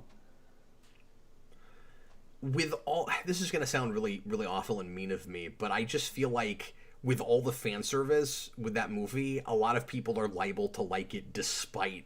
I agree. Despite it being terrible, like it could, you and I could think it's the worst thing ever, and it's like, yeah, but it had these things that we love from when we were, from when we were 10 years old, and it doesn't matter that I could just put in the Blu-ray and watch it. It's in a new thing. And that's the way I felt personally watching Endgame. I know most people didn't feel that way, but I felt that way watching Endgame. In that, like, there was some cool character stuff with like Tony and Iron Man in that movie, but like the plot of the movie was just kind of like, hey, remember that we did this thing? Isn't that cool? We had this actor in our movie. Here's Robert Redford again. Don't you like him? It's like, no, like I wanted to see something new, like a story about these characters that wraps things up in a satisfying way rather than like having plot gimmicks to like fan service me. I like the fan service to me is telling a good story. Like that's what makes me a fan of your things. And again, the gold standard for me, by and large, not that this is a perfect movie or anything, but is Days of Future Past, because you get a lot of the characters that, in some of them just in basically cameo roles from the earlier X-Men movies that you never thought you'd see again, and it wasn't let's go back to moments you loved from their movies. It was let's put Iceman in the future and murder him. I mean, and I'm not saying it's fun because we killed off characters. I'm just saying like we had a story context and we just did things with them in the premise that we set up, as opposed to let's contrive ways. Again, that kind of like CW crisis way of doing things. And I gotta say, guys, like there are things that Marvel's doing right now that remind me way too much of what CW's been doing with the Arrowverse for several years. And Marvel's got the clout from its consumer base, which is obviously, it goes without saying, vastly larger and superior to what the CW has ever had, and people turned their backs on that a lot faster than I think they will Marvel, even if Marvel makes all the same mistakes and does it as badly as that does. I'm not saying it will. I'm saying they can get away with it for a decade. I really believe that. Yeah, I mean, the Transformers franchise got away with it for what, like 5 movies before they had to like retool what they were doing, and that's just 5 movies, let alone, I mean, it's 20. Is it up to 30 yet? They're 20 Isn't plus. It 31, right? 32? I don't even know how many movies it is at this point. Maybe it's not that many. Yeah, I don't Feels know. like it. But yeah, no, I tend to agree with you. I think it'll last like longer than I will be interested in it for sure. Well, I just think it's going to jump sharks that people are not going to mind that they would have in other things because of the consumer confidence. Well, I agree. I felt that way watching Endgame. You know, and Thor Ragnarok in many ways. With Endgame, you know, I think if another franchise had made a just, you know, redux of all of the, you know, cool scenes from all of their other movies, like, people would have made fun of it and said this was stupid.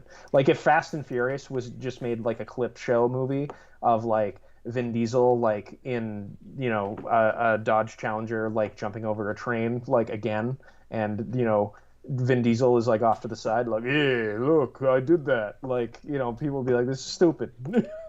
Now, I don't want folks to think that I'm just being diplomatic and running with whatever my co-host is saying. I thought that stuff, at least on first viewing, was handled better than Dan did in Endgame. Like, I felt like they earned more of it than Dan thinks they earned. I will say it has not held up some of that stuff as well for me on repeat viewings, and I'll also say that it's more of the movie than I remembered it, because when I saw that the first time, and then people, you and Eric and some other folks were complaining that it was just kind of greatest hits, I was like, well, it was just the middle of the movie. It's not like it's the entire movie. It's more of it than I gave it credit for, and the movie does keep stopping too often to just like reference things you remember from old movies, and the biggest problem is just contrivance, right? Is just situations that don't even really make sense that you're supposed to ignore because it's cool to get to see this moment again. Yeah, so like, exactly. I'll give you one I like and one I don't. I think going back to the intro for Guardians and having a couple of characters looking at Star-Lord just dancing around by himself is legitimately really funny. I liked that moment. I thought that was great. I don't like stuff like, let's put Captain America in the elevator with all the guys he was with in Winter Soldier in a totally different situation and context, but do the same scene, because it just didn't make any sense that was happening. Yeah, exactly. Yeah. Yeah, I just, the fan servicey stuff is really what I have not liked in the Marvel stuff in general, and that's why the trailer for the new Spider-Man movie worried me so much. Like, as a fan, yes, I'm going to be excited to see Willem Dafoe as the Green Goblin again. Loved him in that movie. It's one of my favorite villain performances of all time. The Green Goblin is my favorite supervillain. I'm superficially excited to see that happen. Other than that, like, I don't like that. That's about it, and that's not enough for me personally to say that I loved the movie or anything. They need to do a little bit more in order to earn that for me, I guess. Yeah, and I also would call it an at what cost situation. It's like, okay, great, we get to see Willem Dafoe play that character again. We get to see that version of Doc Ock again, Melina. Like, okay, great, but at what cost? Is it going to be worth not getting as far still with Tom Holland's character, like I think is probably going to happen? You know, probably not. At least not for me. You know, like even the stuff that I might be excited for, or that will get me in the moment in the theater, I feel like it might be kind of a you know, Judas getting the coin situation, where it's like, I mean, in the moment it seemed like a good idea, and then right after that, oh, but I gotta pay for it now. Yeah, no, I agree. And I think, you know, one of the things that's just a little unfortunate, I guess, is I think it might have been cool to see, like, a new version of these characters.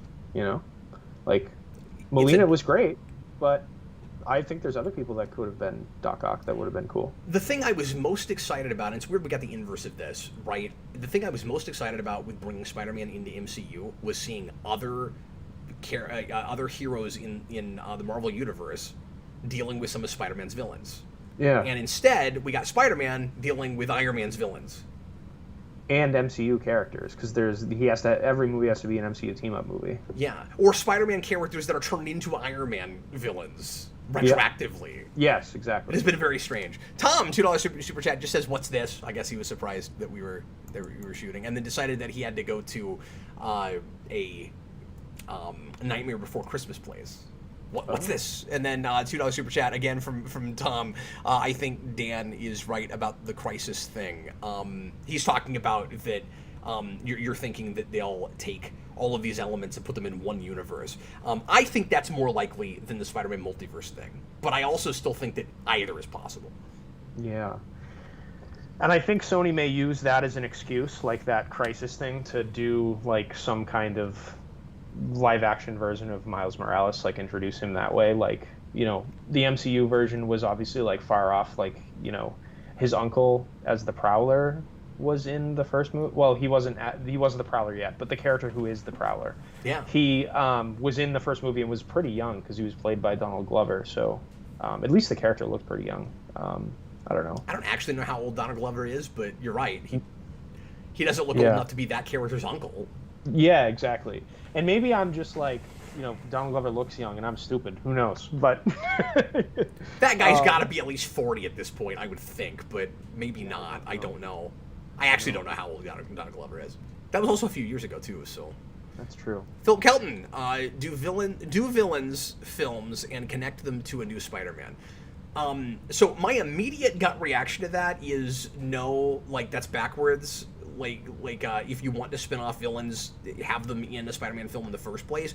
But if you're smart about it, you could do the Superior Foes of Spider-Man thing, which I realize is also characters that spun out of Spider-Man. But hear me out. I'm suggesting you could have a movie or more about some of these villains, like introducing them in a world that actually does have Spider-Man in it, but just let us know who they are first, make some anti-hero movies, make it kind of like the Suicide Squad thing, and then let them fight Spider-Man later. Maybe not my preferred way of doing it, but there's no reason that can't work. Yeah, it could work. You know, I feel like it's the whole Venom going into the MCU thing is just going to be so strange. Because I was having a conversation in the Discord with the guys about this, and like I was just thinking to myself, I was like, you know, is it again, like with all of this stuff, is it superficially cool to see Venom like he's supposed to look in the comics, but without the spider symbol on his chest, fight Spider-Man? Is that going to be like visually cool to see? Yes, it will be cool to see. This is also the same Venom that like can't even like cook breakfast, like let alone accomplish anything villainous. Like seeing this version interact with Peter Parker that he has no relationship with, who it's just like a goofy sitcom character that like doesn't even do villainous things, it has no menace, no gravitas or presence. I just like that's just not interesting to me.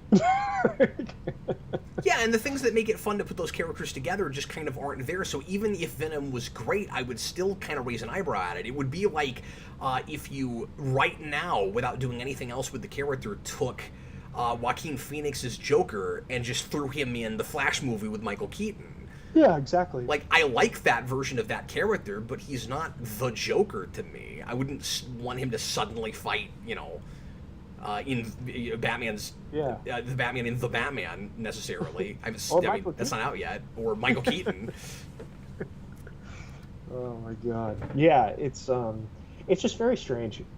It's basically just going to be like CGI battles with no stakes. Like they have to be, right? And by the way, I keep falling asleep during those. It's been a problem. Like I can't go to superhero movies in the theater right now without like nodding off during the big climax that's a problem. At the end. I keep doing it. Yeah. Because that means the action scenes have no stakes. Like if they were tense enough and interesting enough, you'd be awake. I feel like I would be, man. And I keep thinking like It's difficult for me to, especially after, a long day taking care of my kids and stuff, like, to go to a dark theater and not get kind of tired. But, like, I went to the new Bond movie. It's almost 3 hours long, and I went at, like, 7 o'clock, or 7 or 8, and didn't have that problem at all, because it was riveting. And the last 2 superhero movies I saw, I had a hard time not nodding off in the third act, and I was like, okay, I don't feel like this is entirely my fault. No. I'm really excited to see No Time to Die. I was going to go see it the other weekend, but didn't get a chance to. I hope you like it. I hope people haven't talked it up too much for you so that you leave and you're like, it's fine. But I hope you enjoy it, because I thought it was just wonderful. I'm a big fan of the Daniel Craig version of Bond, and he's my favorite. So I'm hoping he gets a good send-off. Well, I won't tell you nothing. Philip Kelton, what about more Into the Spider-Verse sequels? I mean, we're getting those. I'm not sure what you're asking about there. Like Dan said earlier, it's weird that everything's got to be Spider-Verse right now. Where not only is the next live-action Spider-Man movie bringing in characters from their universes and sort of doing the Spider-Verse thing, but the Spider-Verse movies can't even just spin off characters and let us see their worlds. They have to be now. Spider-Verse as an idea has to be a franchise. Even if that movie is great, I hate that. I wish that's not what we were doing with that.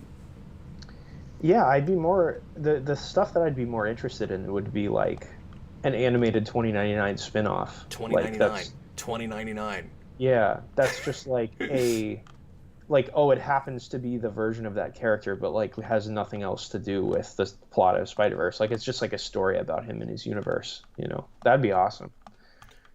Okay, let me try to run through these as fast as possible, Dan, because there's a bunch more than I realized. Let's go rapid fire then.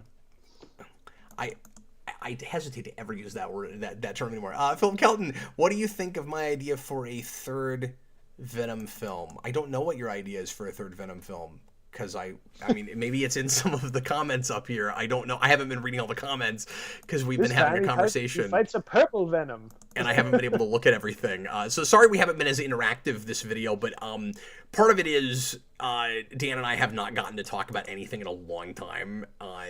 We wanted to broadcast this live, but it's been really difficult to look at comments too much at the same time. I apologize. Thanks for the super chat, but I'm not sure what your idea is for a third Venom film.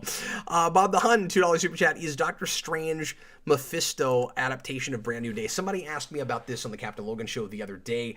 I don't remotely buy into that idea and that rumor, Dan. The MCU has a long track record of taking ideas from various major comic events and kind of slapping them all together. So clearly it's looking at he's a Brand New Day, but One More Day. Clearly it's looking at One More Day, but I would bet you $500 there's no way Doctor Strange will turn out to be the bad guy at the end of that movie.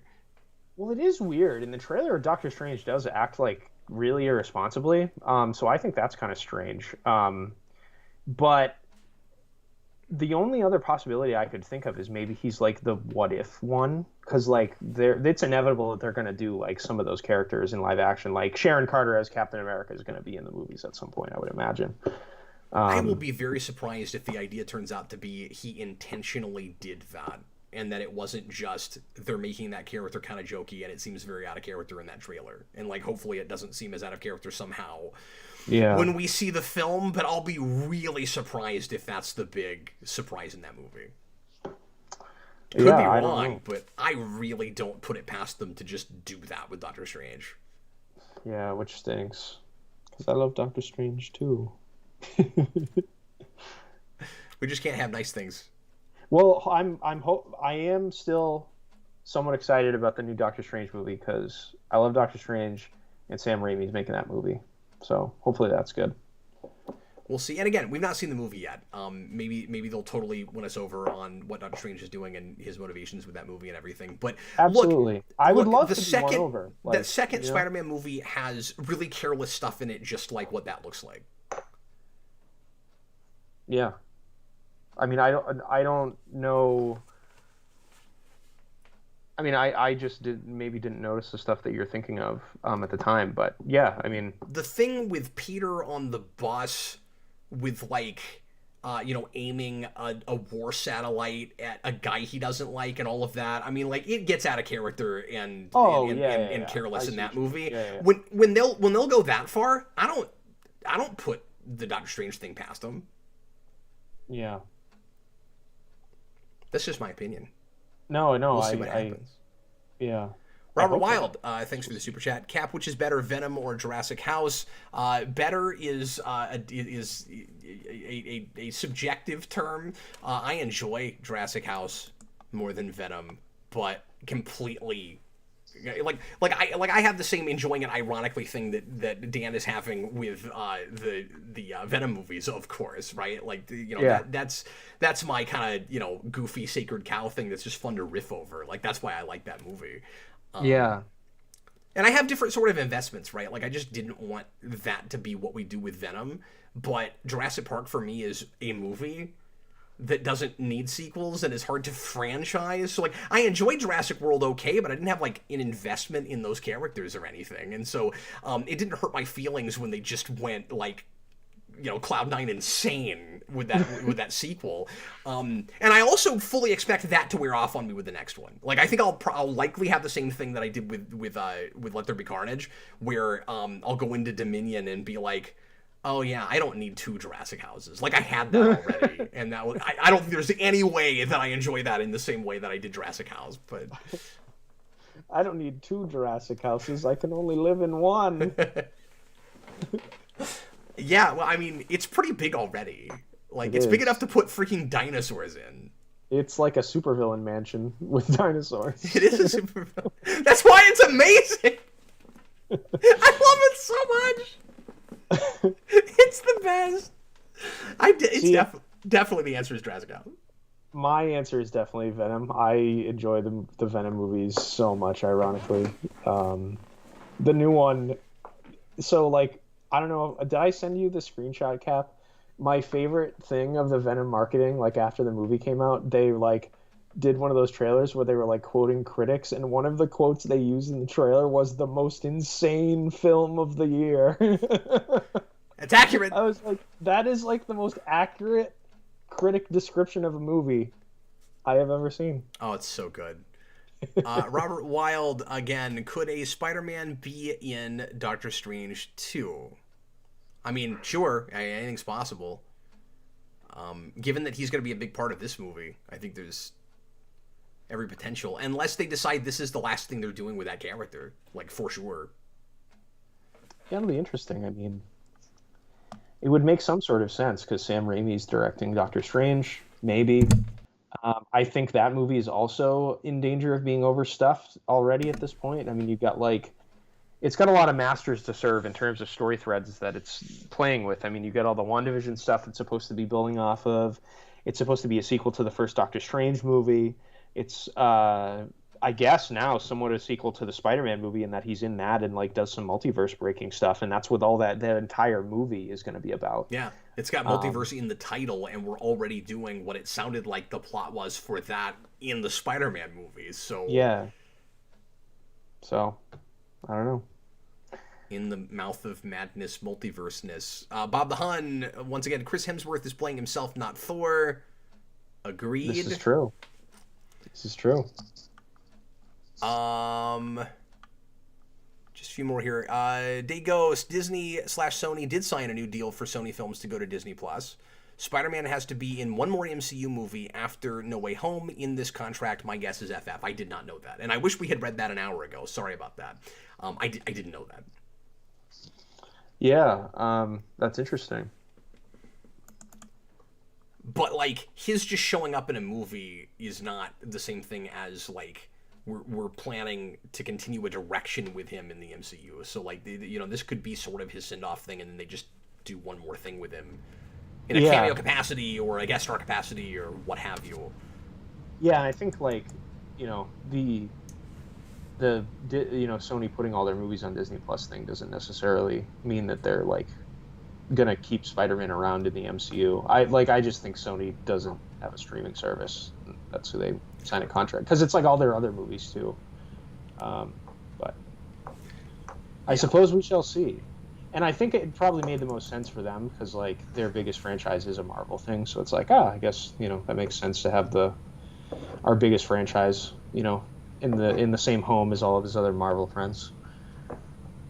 Yeah, and I still say that Sony's been having an identity crisis this whole time, where there's a lot of money to be had having Spider-Man in the MCU, but they have a lot of pride with Spider-Man and want that to be their thing, and don't like. I still think that they probably don't like having to play ball with Marvel. I still think that. Jeez.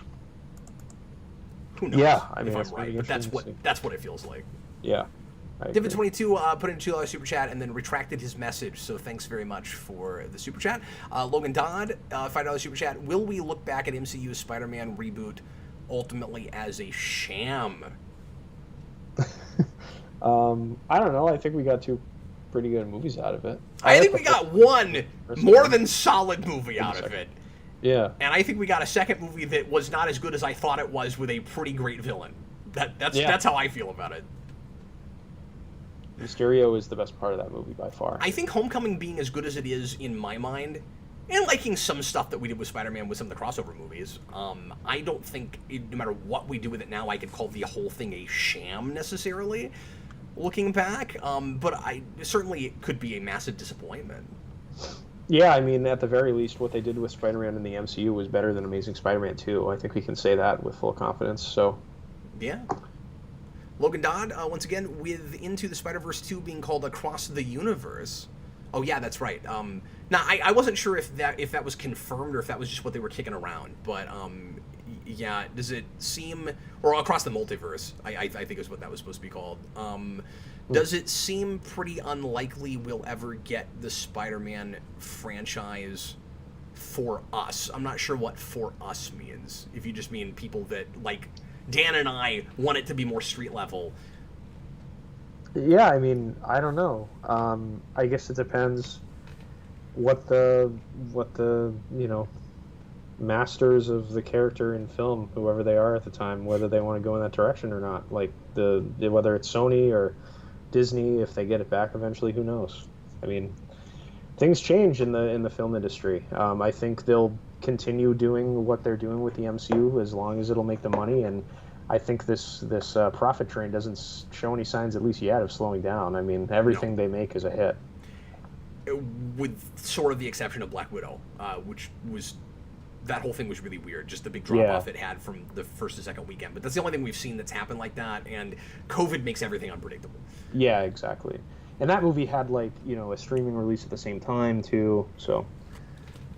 The multiverse thing is the big novel concept right now, and I think that it could, eventually, and maybe it will have to kind of peter out, and we'll end up going back to the drawing board at some point. So, I could see or maybe this is wishful thinking, but I like to think that eventually you just have to go back to basics. 8-10 years of this, I think we'll get to a place where it's like, yeah, let's just do a Spider-Man movie where he's just running around on the street, fighting a bad guy. Yeah, I mean, I would really like to get to a point where, the Marvel Universe fails for a while, and then they kind of have to, in order to, come back, make movies about new versions of the characters that, are iconic that they have in their stable. I don't really care about... I don't know, whoever they're going to have as T'Challa in the next Black Panther movie. Really? They're not going to recast it. You'll never see him again. Yeah, I know. That's what I mean. Yeah, yeah. All of the new cast that they're bringing in of either the new characters that are taking over the mantles from the old ones, or the new characters that they're just replacing the old ones that are gone with. I'm just not as interested in. I'm not either. Are you in the camp that says that that with all respect they should have eventually just recast T'Challa? I think that's what they should have done. I'm absolutely in that place. Yeah. Okay, here's a hot one. Are you ready? Jeff Worthyman, $5 super chat. Thanks very much. Why do you guys hate fun? Not just you, but almost everyone on Geekvolution hates or heavily criticizes everything everyone else loves. Yeah, I mean, I think you just have to learn to accept when people have other opinions than you, my friend. Yeah, I mean, it's not like I'm a contrarian on purpose. I'm just calling it like I'm seeing it. So, and like, you got to appreciate different perspectives on things. Like, I've been, and this isn't to say that every person my age feels the way I do about this stuff, but I've been watching and now the last 13 years or so, you know, reviewing all of the superhero stuff, superhero movies, you know, for a really long time, and like, some of it has gotten a little bit stale for me, and there is no longer a novelty to me anymore of the characters that I loved in comics are finally on screen. Like, Yeah. we've had it for so long now. Like, that in and of itself isn't enough to get me excited anymore. And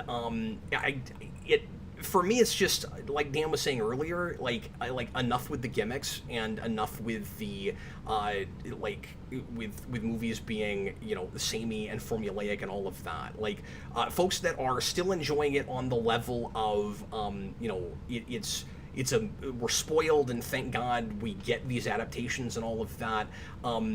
I appreciate that perspective to some degree. I'm glad that you're able to still have it, because I remember what it was like when I was there.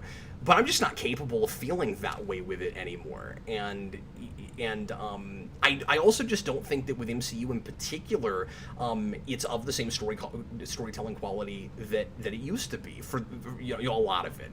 I had a commenter a couple weeks ago that was like, I really miss the days when, you know, Cap loved MCU, and he seems to have gotten like bored and burnt out on it. And like, yeah, to some degree that has happened to me, but if the movies were of the same quality, storytelling wise, and not just quality, but like mixing it up, trying new things, didn't feel like so much of the same thing all the time, as they were, you know, back circa 2012, 2013, especially the year Winter Soldier and Guardians of the Galaxy, I don't think that I would be in that place. I don't think, and I've been thinking about making just a whole video about this, you know, am I tired of superhero movies? I don't think I am. I think I'm just tired of the way we do them now. And again, I don't feel like, by and large, and I just don't feel like they're made for me anymore. So, like, fun is a subjective idea. I'm not having as much fun with them as I used to. I'm glad if you are. Yeah, exactly. I mean, I don't begrudge anyone that likes them. I just have very strong opinions about them for my personal views, and, like, you know, my opinions are strong because I care, because I really like these things. It's one of my, you know, hobbies. So. I also fundamentally don't agree when it comes to fiction and art in the notion of consensus. I just don't believe in it. Yeah. So when you say like, why do you like hate and heavily criticize everything everyone else loves?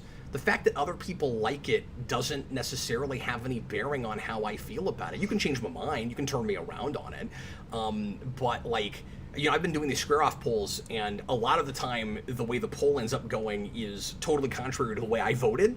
And you know, you'll have things where it's like 80% against me, and I'm in like the 20% camp, but it doesn't necessarily make me feel differently about it. I'm sometimes still in that camp, but I also don't want to. I don't want to be a stubborn person. I've been turned around on things. People make a good argument, but consensus is not an argument. That's just how I feel about it. Yeah, I mean, lots of people like all kinds of stupid things. Like, if I let what other people love dictate what I love, then I would not be myself. So, you know, all I can do is, you know, when I'm invited on shows like this, and, you know, I'm sure Cap, when he has shows like this, is share our perspective honestly. And if you don't like our perspective, then that's fine. Yeah, of course. You know, but it's cool to disagree, you know. That's just the way we feel about it. The intent whenever we talk about these things is not to, like, you know, like, criticize them and, like, put them down because we want, like, Marvel to, like, you know, die in a fire or something. Like, we criticize them because we, like, really like these things and would like to see them improve. And that's the only way they're going to improve, is if we demand that they be better, you know. So that's all the place we're coming from. So I hope that is that makes sense. You know. Yeah. Well, that's all I want to say about that. So we are at like an hour 45, and that was the last super chat that I saw. If I missed anything, please let me know, guys. Dan, do you have any final thoughts about where Spider-Man is going? We got a rocky road ahead of us, my friends. Yeah. It seems like. But as always, I hope that it turns out into something cool. And I think, even if whatever they do after they take Spider-Man out of the MCU fails spectacularly, that will probably mean that Sony will be forced to either do something creative or sell the rights off to somebody. So maybe people will end up getting what they, ended up wanting anyway, which is, people seem to want Disney to take over the film rights and own the character outright. So, who knows? I guess we'll have to see. But I obviously want these things to be great and succeed and be entertaining. But I'm going to be disappointed if this third movie is the last major thing we do with Holland, because I just don't think we've done enough with him. And he's my favorite Spider-Man on film at this point, so it's really going to bug me if he doesn't get more he doesn't get more to do, and he doesn't get more of an overall arc. And some of it is obviously the contractual thing, so I can't expect him to be in movies for, a decade plus for sure necessarily. But we did so much legwork for Iron Man. He's such a different character at the end than he is at the beginning, and it all tracks, and that's the one almost like perfect continuity thing with MCU, is just the way you can track the evolution of that character. It's wonderful. And it's just really sad that we may not get that for this Spider-Man. So that's the big thing with me, is I hope this next movie is great and a lot of fun, and I hope that it's I hope that we actually tell a real story with that character at the same time as we're doing all the fun fan servicey stuff. I'm hoping to get one over on all of that. I like really fan servicey movies sometimes. I always bring up Batman vs. Ninja Turtles, a movie with no story substance that I think is almost perfectly executed. This can be done wonderfully well. Yeah, exactly. It can be done well, and I hope this is one of those instances. I just, for all of the reasons that we've been talking about, I'm not completely optimistic. But this is just my expectation. If it ends up being good, I was not really that gung-ho about the second movie in this series going into it. You remember, Cap, when we used to talk about it. I was not that excited about that movie, and I ended up really enjoying it. So well, and if you'll recall, you didn't watch it until I came to you. Exactly. We went and saw it together for your first viewing, and it had been out long enough that it was almost out of the theater by the time we went. You almost missed it in the theater. That's how unexcited you were for that film. Yeah, and I ended up really enjoying it. So, expectations can be defied. I'm not a stubborn person, and I know Cap's not like this either, where if it's good, we won't be oh, we said we're not excited for it, so we have to be sourpusses and remain unexcited about a good movie. That's ridiculous. No, I tend to do, I didn't do this with Carnage, but I tend to do the opposite. I tend to go into a thing that I have no expectations for and like it way more than I probably ought to. That's what usually happens, where I'm I thought this was going to be awful, but I grabbed onto a kernel of an idea and was this was so much better than I thought it would be. I guess I love it. I err on that side a lot more. I had that same thing with Venom 2, the Carnage just wants to be friends with Eddie. That's a very compelling idea. Shut up, Dan. Billy the Kid Lawrence, we got a couple more super chats real quick. Thanks a lot, guys. Appreciate it. Speaking of opinions, I am of the opinion that Dan looks great with facial hair. Haters gonna hate. Oh, thank you. So is that an intentional fashion statement, or have you just chosen not to shave for the winter? It is a fashion sense that is born of laziness rather than intent. There you go. It worked out pretty good. I think that's exactly why I have facial hair. Yeah. Yeah. John Ty, random tangent. What are your thoughts that Donny Cates writing the new Hulk run and Al Ewing is doing the new Venom run for comics? I've not been keeping up, so I would have to look into things before I can answer that question. So Al Ewing is the guy that was doing Immortal Hulk before. I Yeah. think that did recently, and that run is fantastic. And of course, Tony Cates was doing the main Venom book, and that, from what I've read, is really And I great. have read a lot of that. I think the first Yeah. 25 issues or so. Oh, nice. I've heard Cates' run on Thor so far has been pretty good, so I would be interested to check out his Hulk stuff at some point. But But I'm like Cap. I have fallen out of keeping up with current stuff.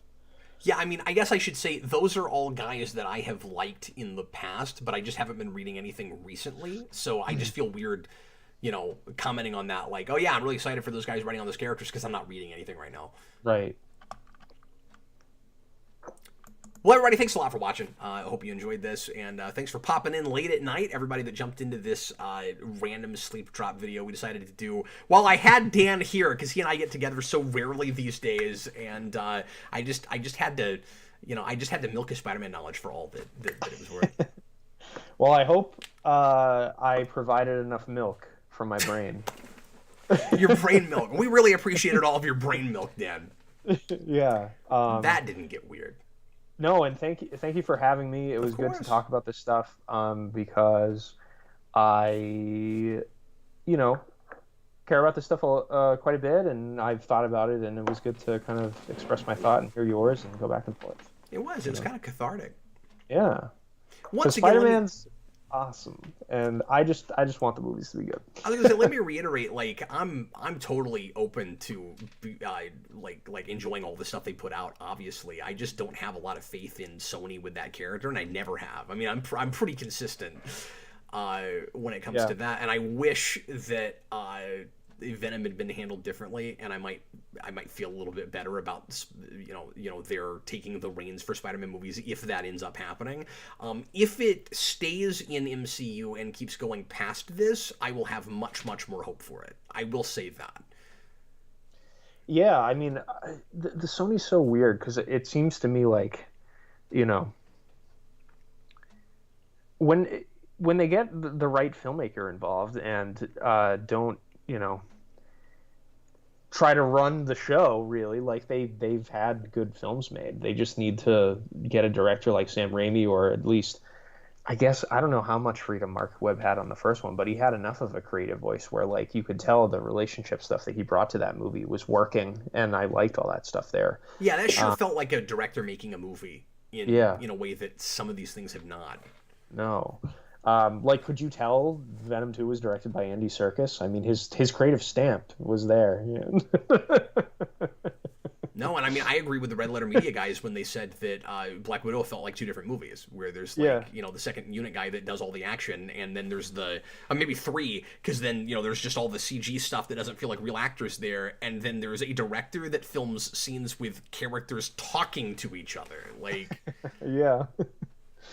Yeah. So... Well, anyway, thanks a lot for watching. Yes. We will see you again with lots more content here on Geekvolution. I'm Captain Logan, and this was Dan Torrey. Yes, thanks for watching, everybody.